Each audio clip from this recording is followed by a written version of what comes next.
E não dá para inverter esses valores. Quando a gente inverte esses valores, nós começamos a ter problemas. E nós precisamos entender isso. E muitos de vocês têm filhas e filhos. E vocês precisam criar os seus filhos e as suas filhas como a Bíblia ensina. A mulher tem o seu papel e o homem tem o seu papel. Mas estamos criando filhos com falta de entendimento desse papel. Que tipo de marido os nossos filhos serão? Que tipo de esposa as nossas filhas serão? De que nós estamos preparando eles para a vida? Qual é a visão de mundo que nós estamos dando? A visão de mundo bíblica ou a visão de mundo do mundo? A visão de mundo do mundo, a mulher tem que galgar os altos escalões do empresariado, da política. A mulher tem que ganhar igual ou mais que o homem. Mas e a visão de Deus? E a visão de Deus que diz que a mulher deve ser submissa ao marido? Onde entra? Espera, eu sei que eu estou tocando num assunto que é delicado, mas precisa ser tocado. Por quê? Porque esses são os padrões pós-modernistas, pós-estruturalistas, tentando destruir a estrutura familiar, tentando fazer uma inversão dos valores que Deus estabeleceu. Eu já falei, né? A mulher não deve ser submissa. Essa é a proposta do movimento feminista. A mulher não deve ser submissa ao seu marido. Agora, olha o que a Bíblia diz. O teu desejo será para o teu marido. Ela está subordinada ao marido. Nós podemos ver que isso é simplesmente uma questão de desejo sexual. Mas toda sorte de vontades e prazeres estariam sujeitos ao marido. Isso é o que a Bíblia diz. Agora, se você tem que questionar, tem que questionar a Bíblia, você tem que questionar Deus. Mas quantos de nós tem ainda essa visão da mulher submissa ao marido? Talvez no discurso, mas eu vou voltar lá para o início da nossa conversa. Não adianta ser ouvinte da palavra e não praticante. Talvez no discurso eu sou submisso ao meu marido. E na prática? Existe essa submissão? O que adianta?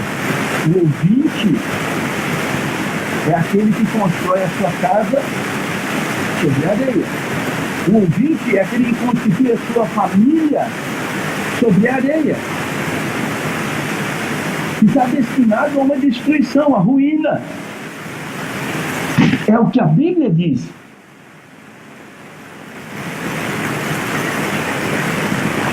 E agora, pastores que têm destacado as verdades da palavra de Deus estão sendo considerados como pastores radicais, machistas. Espera aí, o que Deus está dizendo? Olha só, o que diz mais? Ele te governará. O que significa isso? Como que nós vamos traduzir isso? Como que o movimento feminista vai traduzir isso? Se a proposta é a mulher não deve se submeter ao marido. Esse é o padrão de Deus para a família. Foi assim que Deus constituiu a família.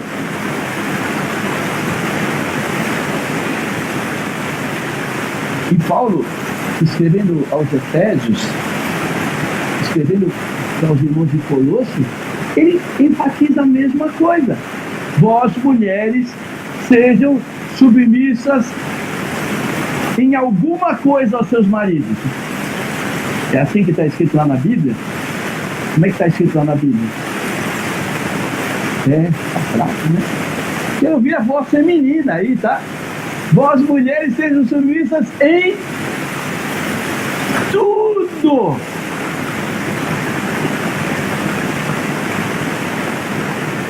Aí você fala, você não conhece meu marido. Então, a verdade é subjetiva. Então, a verdade é relativa. Então, o que é verdade para você não é verdade para mim. Então, eu estou me tornando meu Deus.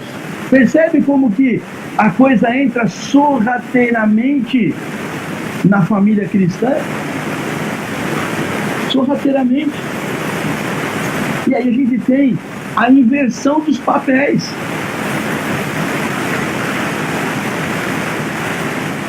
Vamos trabalhar um pouquinho sobre finanças.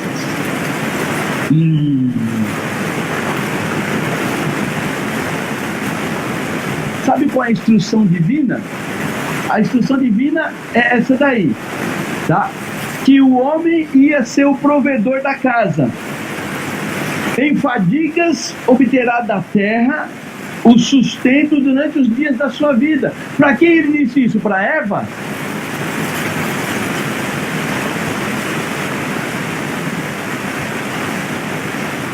Aonde tem aqui na instrução bíblica que a mulher tem que trabalhar fora de casa?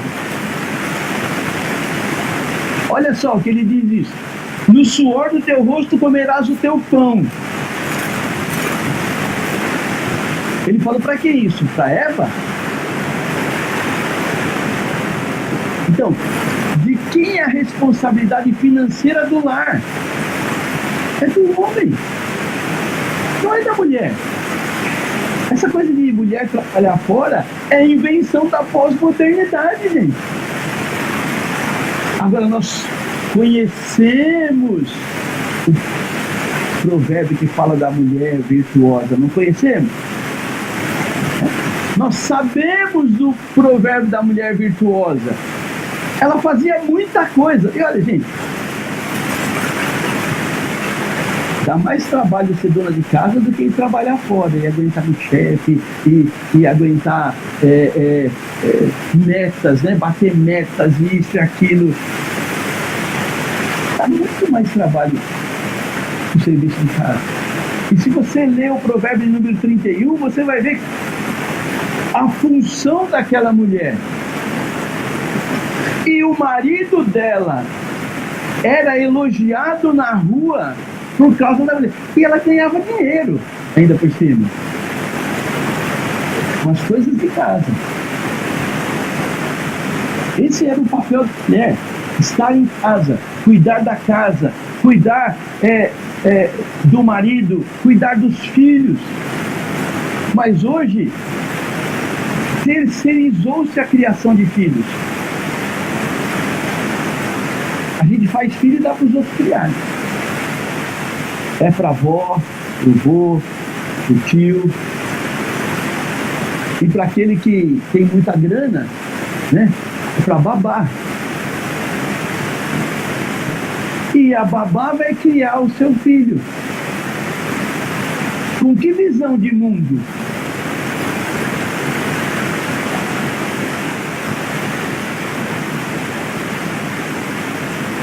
Formação de um caráter de uma criança. Aos 3 anos de idade, quando as mães estão trabalhando fora. Quem forma o caráter do filho?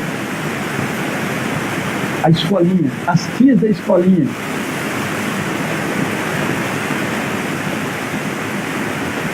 É complicado, gente. Olha só a estatística aí. 37% das mulheres são responsáveis pelo sustento da família. Esse é o índice do IBGE. Quase metade dos lares são sustentados pelas mulheres. E o índice ainda aumenta quando são famílias que ganham até uns 0,8, quase 41% dos lares que têm renda familiar até um salário mínimo, é a mulher que que é a provedora. Olha só o que disse uma mulher que não é cristã. O sucesso profissional de uma mulher desestabiliza de tal maneira o casal que, em muitas ocasiões, a consequência direta é o divórcio. Isso não foi extraído da Bíblia, não. É aquilo que eu falei. Quantos problemas surgem por causa disso? E a mulher não consegue cumprir o seu papel dentro do lar. Ela não consegue cumprir o seu papel com relação aos seus filhos. Ela não consegue cumprir o seu papel com relação ao seu marido. Por quê? Porque ela está envolvida em coisas que ela não deveria estar. Né? E aí a modernidade faz tudo, né? Tem máquina de lavar, máquina de secar, máquina de passar, máquina de varrer. Outro dia eu fui numa casa aí, não vou dizer qual é a casa, tá bom? Mas eu fui numa casa que tinha um robozinho. Era só apertar o botão e o robozinho sai varrendo a casa inteira. E é gozado que quando a pilha fica fraca, ele vai lá e tem um lugarzinho certinho assim, ele vai lá e ele se encaixa lá. Aí ele fica lá carregando. E a hora que ele está carregado, ele sai de novo e ele fica passeando na casa inteira. Bate num lugar, vira pro outro. Maravilha, né? Vivemos na era dos Jetsons, né? Quando eu era criança, assistia aquele desenho dos Jetsons, eu ficava impressionado com aquilo, né? Está acontecendo hoje. Está acontecendo hoje. Modernizou tudo. E o que aconteceu é que os pais começaram a ficar invertidos. E aí a gente tem, né? Peraí. Eu pulei um. Mas tudo bem. Maridos e mulheres hoje têm contas bancárias separadas. Interessante isso. Cada um tem a sua conta, cada um tem o seu dinheiro, cada um paga as suas contas. Peraí, isso é um casamento ou é uma sociedade? Montou uma empresa? Está dividido pro labore?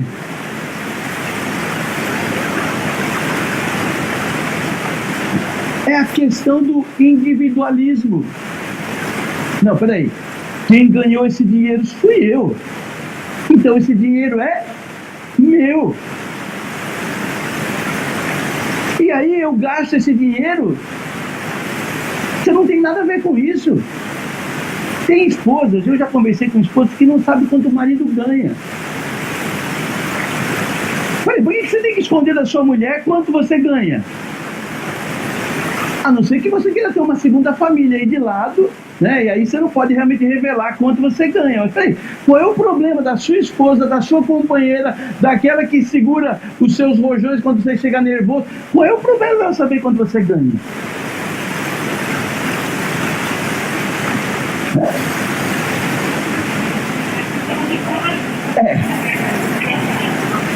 Mas para isso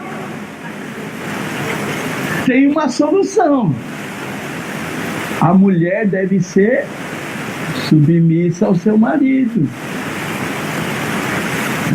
Claro, se ela souber quanto eu ganho, ela gasta tudo, né? Esse é um problema. Mas peraí. Quem é que veste a calça lá? Quem que é o homem? Quem que é o cabeça?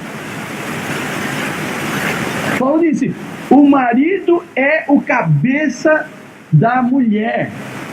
Não vem com essa história não que a mulher é o pescoço, que isso aí não é bíblico, tá?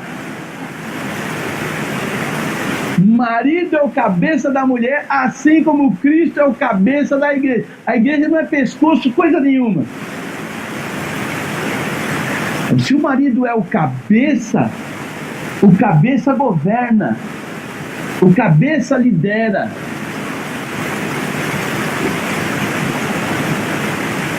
casamento não tem isso é meu, isso é seu. O correto é juntar aqui os dinheiros. E eu sei, nós vivemos uma sociedade complicada e muitas mulheres têm que trabalhar. Eu não estou. Veja, não sai por aí dizendo que eu estou criticando as mulheres que trabalham fora. Tá? A nossa sociedade chegou num ponto que levou a isso. O que eu estou tentando mostrar é que isso não é o ideal de Deus. O ideal de Deus é que o homem seja o sustentador, o homem seja o governador do lar, o homem seja o administrador do lar. Agora, chegou num ponto em que a esposa tem que trabalhar fora, tá bom, tá aqui esse dinheiro e não importa quem entrou com mais ou quem entrou com menos. E se a mulher ganhar mais do que o marido, o dinheiro entrou aqui, olha, e ele virou o nosso dinheiro e ele é administrado pelo marido e não pela mulher. Isso é o padrão bíblico. Mas por que se colocou a mulher para trabalhar fora? Individualismo? Liberalismo, porque no passado as mulheres se casavam e ficavam casadas até a morte com o marido. Sabe por quê? Porque ela não trabalhava. Ela não tinha dinheiro e não voltava para casa do pai, não. Tá? Casou, minha filha, se vira. Né? Então ela ficava, porque ela dependia financeiramente. Hoje, não, você é independente. É fácil para a mulher buscar o divórcio hoje. Ela é independente, ela tem o seu dinheiro, ela tem a sua conta, ela está inserida no mercado de trabalho. Olha, você está me dando muito trabalho, quer saber de uma coisa? Vai embora, vou viver sozinho.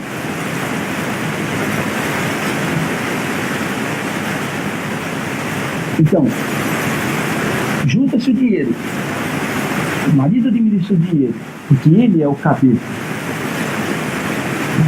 E para comprar sapato tem que pedir.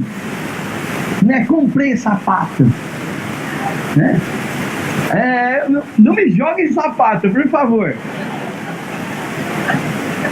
Não me jogue sapato. Muda de assunto, né? Sapato é um negócio sério, né?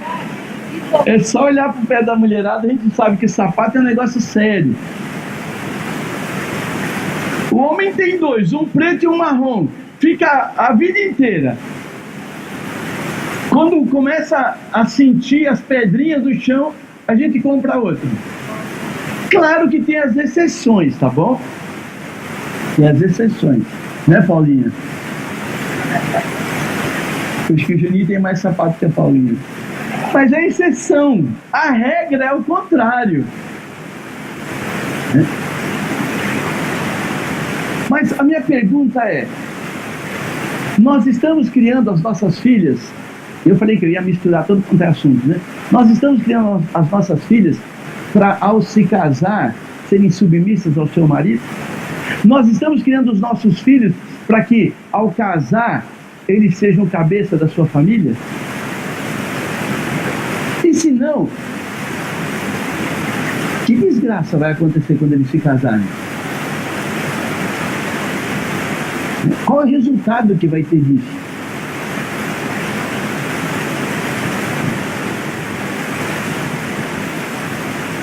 Quando nós criamos os nossos filhos, os nossos dois filhos, hoje casados, a gente sempre ensinou que você não vai depender financeiramente da sua esposa.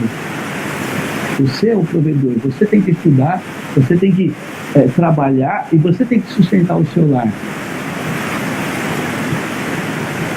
Porque é o papel do homem, não é o papel da mulher. E quando tem os filhos, o papel da mulher é criar os filhos. Olha lá, Paulinho, o nosso Davi. Cuidar dos filhos.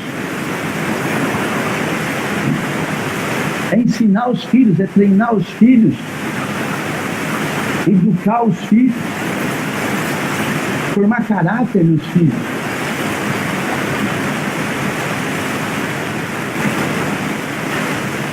Então, finanças é uma coisa complicada, mas no plano divino tem uma ordem que, se quebrada, traz consequências. Sim. Traz desajuste? Sim. Satanás se aproveita? Sim. Agora vamos para um outro assunto complicado, né? Busca do prazer, hedonismo, prazer a qualquer custo. O importante é a felicidade. Quanto mais felicidade, quanto mais prazer, melhor.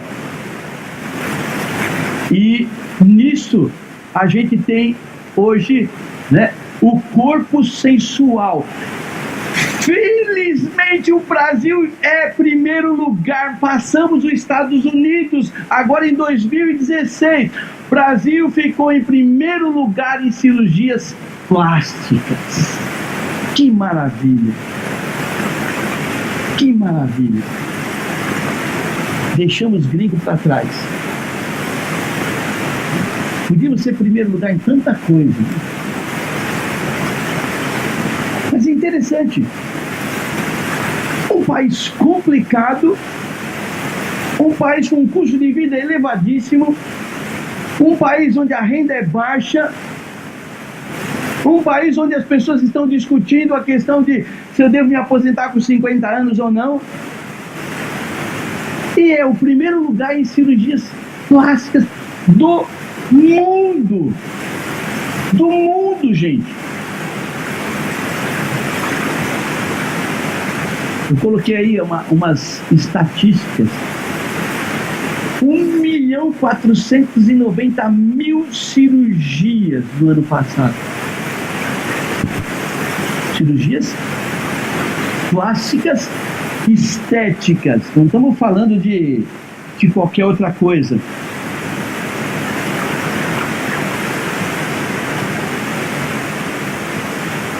Aumento dos seios. 226 mil. Por quê? Porque o mundo está dizendo que a mulher que é sensual, a mulher que atrai os olhares dos homens, tem que ter o seio grande.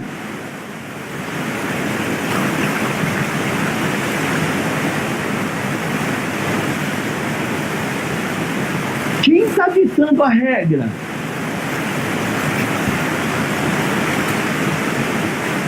E as mulheres estão indo colocar silicone no seio.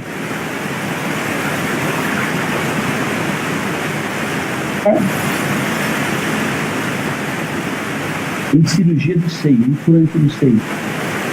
Primeiro lugar em cirurgia do nariz. Eu também não estou satisfeito com o meu. Eu deixo vocês com falta de ar um pouquinho, tá? Sabe o que é isso, gente? Eu não estou satisfeito com o que eu sou. Eu acho que não estou lendo direito o Salmo 139. Qual maneira maravilhosa o Senhor me criou, desde a formação antes dos ossos. Sou obra-prima de Deus. Mas Deus falhou comigo. Por quê? As atrizes estão fazendo cirurgia do seio. As atrizes estão fazendo... Tem uma menina aí na televisão, não sei o nome de ninguém. Ela fez cirurgia no nariz. Mas ficou tão feio, o nariz dela ficou assim, ó. Você vê lá dentro do buraco, assim, ó. Para fazer exame, não precisa nem usar aquele... É só olhar. O nariz dela ficou assim, olha. Deve ter pagado uma nota para fazer aquilo.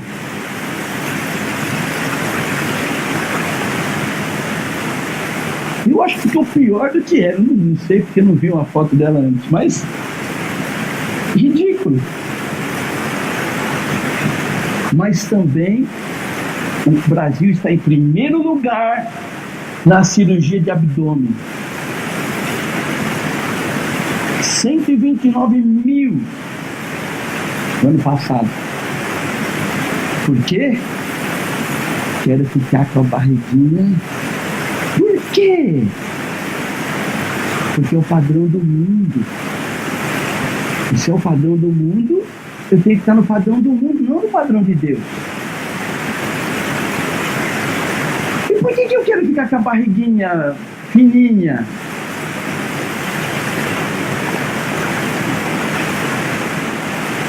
Se tem vergonha de ficar nua diante do marido.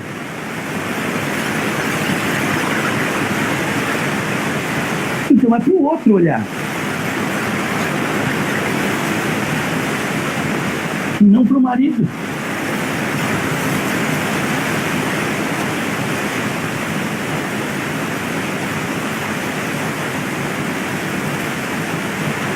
Perdemos. Ficamos em segundo lugar no liposucção, só 227 mil no ano.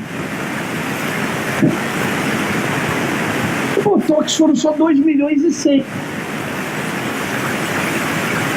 E aí vem cabelo, e aí vem cosméticos, e aí por diante.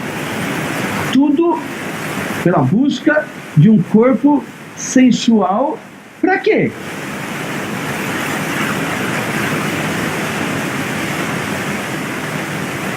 É para o marido? Ou é para os outros?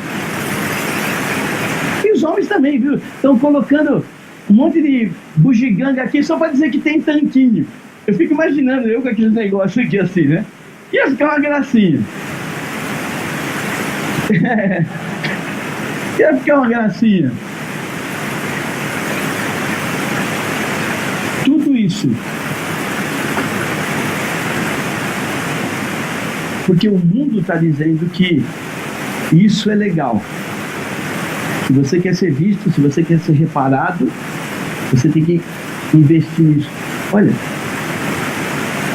quantas famílias estão passando necessidade, mas estão fazendo cirurgia plástica, estética, financiamento.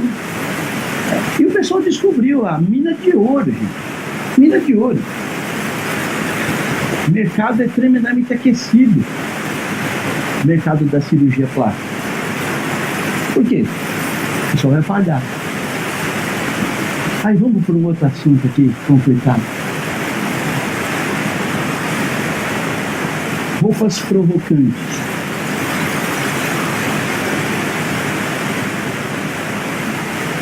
E é isso que a gente está vendo.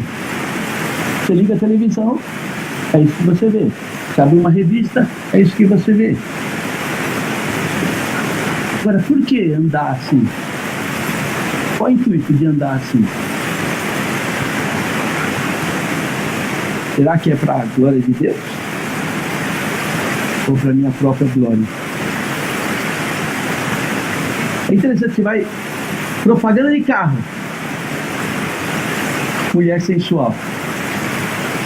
Propaganda de cerveja. Mulher social. Ó. Mulher social, né? Isso aí é social. Eu queria ver se vocês estavam acordados desde. Tá todo mundo acordado, né? Agora, sabe de uma coisa? A coisa tá tão feia, tão feia. Um dia, quando a gente faz casamento, a gente tira esse púlpito aqui. Vou tomar um pouquinho de água. A gente tira esse púlpito, eu fico aqui. E os dois vêm aqui embaixo de mim. Um dia eu fui fazer um casamento e quando a noiva entrou ali, todo mundo olhou para mim, para saber o que eu ia fazer. E eu fiquei pensando, o que eu faço? Saio por aquela porta e deixo os dois aqui ou faço o casamento? O que é pior? E aí eu entrei naquela filosofia, né? Vou tentar fazer o que for menos mal, né? Quer dizer, eu fiz o casamento assim. Eu só consegui olhar pro olho dos dois assim, né? Porque se eu tirasse assim, o olho é lá dentro, assim. Além de um decote gigantesco, ainda estava largo. Que não deu tempo de ajustar, ou ela emagreceu demais com o casamento, sabe como que é, né? Compra o vestido e depois emagrece. Mas olha a moda. Olha a moda da noiva. Olha os vestidos da noiva. Será que a noiva precisa vestir isso aí para ser a atenção do dia? Ou ela já é a atenção do dia? O secularismo está entrando. A mulher deve estar nu diante do seu marido, não diante dos outros.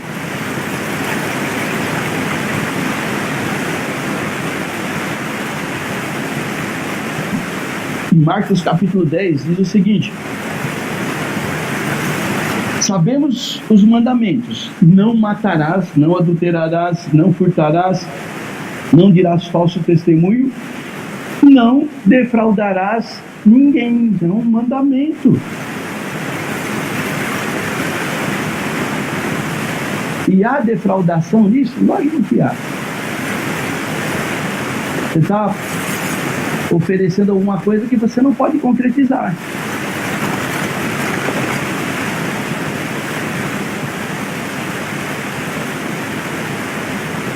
E aí vem o corpo ideal. Outra mina de ouro. Diz aqui um artigo: o culto ao corpo não para por aí. Nos últimos anos, o Brasil passou a chamar a atenção pelo crescimento de negócios voltados para malhação. Perdemos. Somos o segundo maior mercado de academias do mundo. 32 mil academias. Faturamento de 2,4 bilhões de dólares por ano.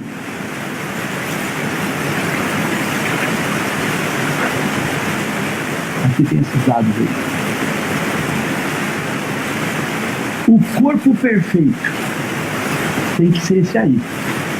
Enquanto eu não chegar aí, e aí vai. E quantos maridos e esposas estão nessa vida? Nada contra fazer um exercício. Eu preciso, viu, gente? Eu pratico, né? Todo mundo sabe da minha luta. Eu preciso. Não faço, mas eu preciso. Mas tem gente que vive isso aqui. Ou está trabalhando, ou está na academia. E o marido? A mulher? E a casa? E os filhos? Trabalho para malhar.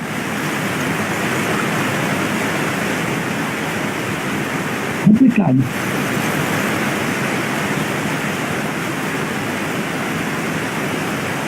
E os crentes estão nessa. Você tem que ser bombadão. Se não for bombadão,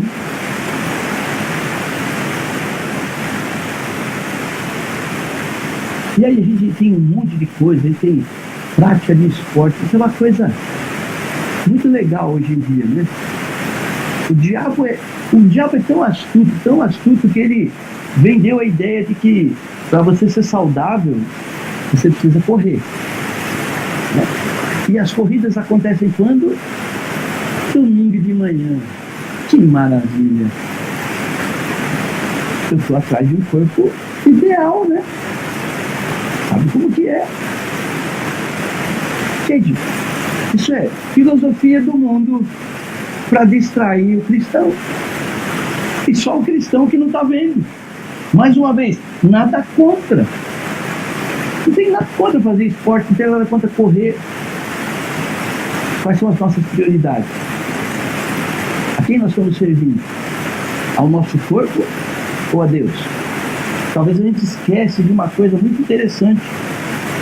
Quando Deus falou para Adão que ele ia comer do suor do rosto dele, ele disse: até que você torne ao pó.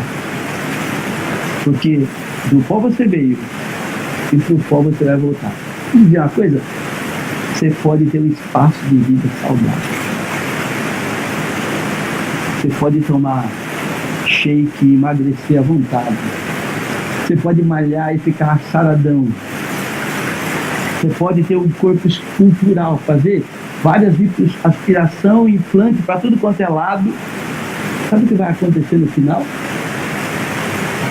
Esse corpo vai ser destruído. Que valor tem isso? Eu me olho no espelho e falo, que valor tem isso? Talvez quando eu tinha meus 18 anos, eu achava que tinha um valor danado. Eu olho hoje e falo, não tem valor nenhum. Que valor tem para a gente investir tanto do nosso tempo, do nosso dinheiro, da nossa energia? E às vezes, seguindo esse fervor que está no meio da nossa sociedade e no mundo, a gente deixa todos os outros compromissos, até nosso próprio relacionamento marido e mulher, relacionamento pais e filhos. Aí vem a questão do poder sobre o corpo, a marcha das vadias, né? Elas querem o quê? Eu tenho direito do meu corpo, eu faço com o meu corpo o que eu quiser. E aí, tem um estudo feito pela CEFEMIA, que é um centro feminista. Eles dizem que acontecem 250 mil internações por ano por causa de aborto mal feito. Isso é o movimento feminista apresentando um dado. Tá? E eles dizem que esse número é 1/4 do número de abortos. E, de fato, tá? No Brasil, 1.069.000 abortos por ano. Porque a mulher tem o direito do seu próprio corpo. Porque a mulher decide quando ela vai entregar o seu corpo e ela decide quando ela quer ter um filho ou não. E se ela não quer, ela tira, não importa. Olha, gente, tem cada cena horrível que eu preferi colocar um mapa. Por quê? Porque eu tenho direito no meu próprio corpo. Eu faço com o meu corpo o que eu quiser. No Brasil, uma adolescente faz aborto ou dá à luz a cada 30 segundos.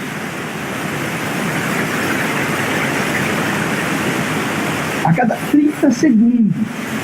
Quer dizer, do tempo que nós estamos aqui, desde as 10 horas da manhã, quantos abortos não foram feitos por adolescentes, ou quantas crianças não vieram à luz porque eu tenho o direito sobre o meu próprio corpo. Agora, é interessante, as nossas leis, e aí que a gente não percebe, está cheio de gente envolvido com movimento, por exemplo, como o Greenpeace.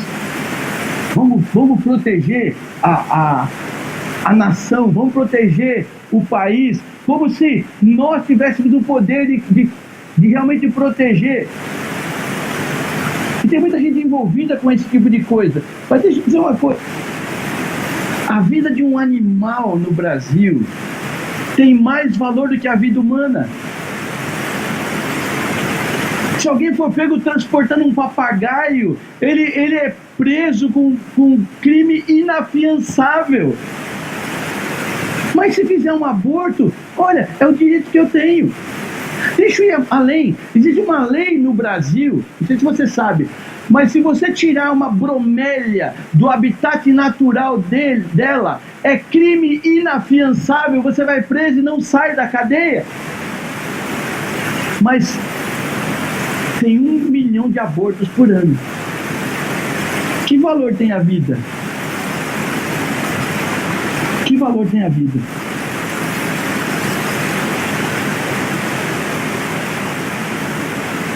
É interessante que pessoas que se levantam em movimentos contra a moral crescem a cada dia. Mas que moral? A moral de eu ter a liberdade de casar e descasar, ter um filho sem ser casado ou fazer um aborto, isso é moral. E aí a gente entra, né, na última abordagem filosófica que eu queria tratar, que é o relativismo. Tudo é relativo.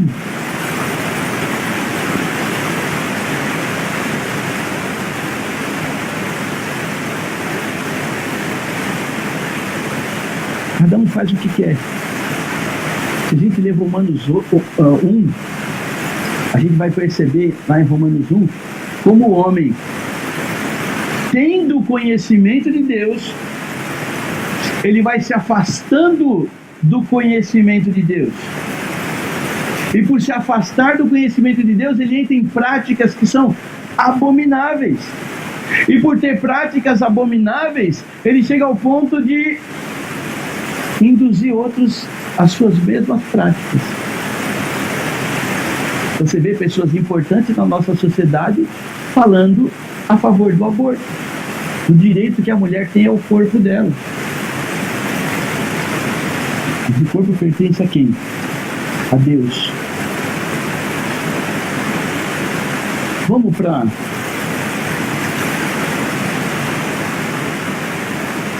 o impacto da pós-modernidade na vida dos nossos filhos.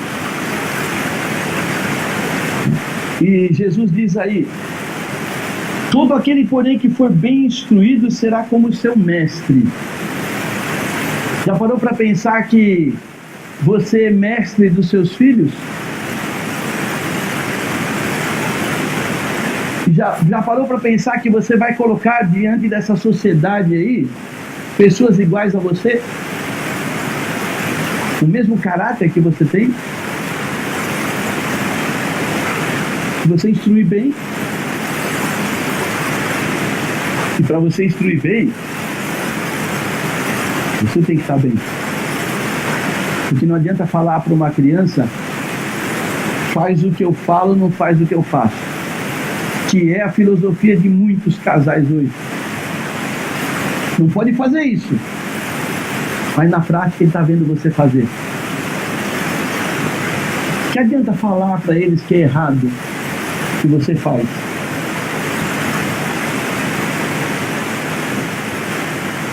E aí o pragmatismo funciona mesmo. O que é que está funcionando na prática? É isso. O que é a teoria? É aquilo.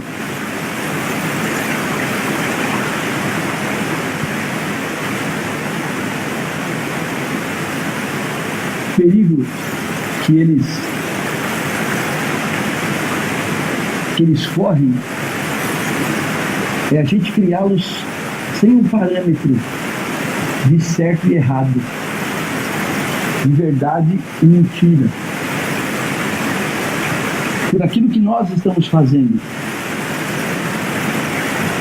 E eu quero só pegar um trecho bíblico aqui, quando Moisés escreve Deuteronômio. Interessante, quando Moisés escreve Deuteronômio, a primeira turma de judeus, aquele primeiro grupo de judeus que tinha saído lá do Egito, já tinha morrido. E Moisés escreve para os filhos deles. E esses camaradas, eles não tinham participado da saída miraculosa do Egito. Esses camaradas, eles não tinham participado daquela Páscoa. Olha, passa o sangue do cordeiro no umbral das portas, o anjo da morte vai passar. Onde tiver sangue, ninguém morre. Aonde não tiver sangue, todo primogênito morre. Eles não experimentaram isso. Eles não passaram pelo Mar Vermelho. Eles não viram o mar se abrir no meio e a terra seca. Eles não viram todo o exército egípcio ser afundado no Mar Vermelho. Eles não tinham recebido os 10 mandamentos. Então Moisés reúne eles. E ali em Deuteronômio 6, Moisés dá a seguinte instrução: para esses que não tinham experimentado, mas eram filhos, era já uma outra geração. E Moisés fala o seguinte em Deuteronômio 6:6. Ele diz: estas coisas que hoje te ordeno. E ele faz uma lembrança Ele traz para aquela geração uma lembrança do que foi o povo de Israel. Ele traz para aquela geração uma lembrança de tudo que os seus pais haviam experimentado. E ele diz para eles: estas palavras que hoje eu te ordeno estarão no teu coração. Em primeiro lugar, é no seu coração que essas palavras vão estar. E tu as inculcarás aos teus filhos, e delas falarás andando pelo caminho, na tua casa assentado, ao deitar-te, ao levantar-te. Havia uma ordem aí. Vocês não viram tudo isso, mas eu estou dizendo que tudo isso aí aconteceu com seus pais. Agora, vocês estão recebendo isso, vocês estão recebendo a lei. Aqui é uma repetição da lei. Agora, guarda isso no seu coração e ensina para os seus filhos. Coloca isso na mente dos seus filhos. Era a ordem que eles receberam. Sabe uma coisa? Quando os pais não fazem o que tem que fazer, os seus filhos vão se afastar do Senhor.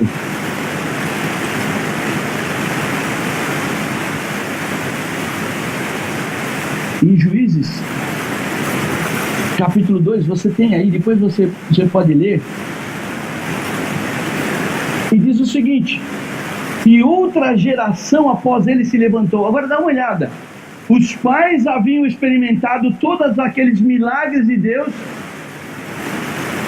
E agora esses pais tem uma outra geração que não viu aquilo. E Moisés disse: olha, isso aqui vocês não viram, mas eu estou dizendo para vocês. Eu estou dizendo para vocês: olha, vocês, por favor, ensinem isso para os seus filhos.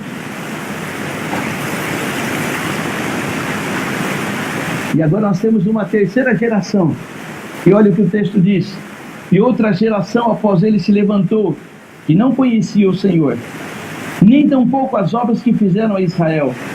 Então fizeram os filhos de Israel o que era mal perante o Senhor, pois serviram aos Baalins. Sabe onde a gente tem que parar? Agora, pergunta.